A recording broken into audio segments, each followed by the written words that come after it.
আল্লাহু আল্লাহু তুমি জাল্লে জালালু, শেষ করা তো যায় না গে তোমার গুণগান।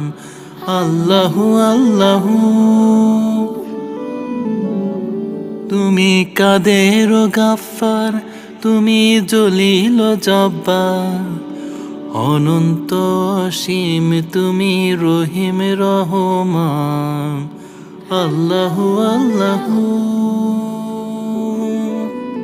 তুমি মাটির আদমকে প্রথম সৃষ্টি করিয়া ঘোষণা করিয়া দিলে শ্রেষ্ঠ বলিয়া। তুমি মাটির আদমকে প্রথম সৃষ্টি করিয়া ঘোষণা করিয়া দিলে শ্রেষ্ঠ বলিয়া। তাই নূরের ফেরেশতা